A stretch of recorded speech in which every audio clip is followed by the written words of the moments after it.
நான் C. Joseph Vijay எனும் நான்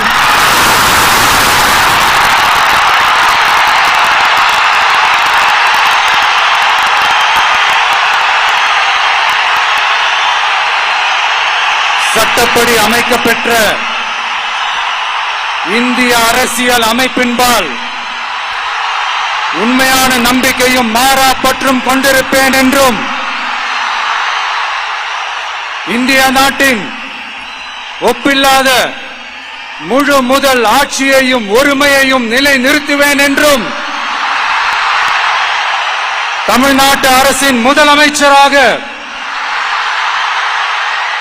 உண்மையாகவும் உளச்சான்றின்படியும் என் கடமைகளை நிறைவேற்றுவேன் என்றும்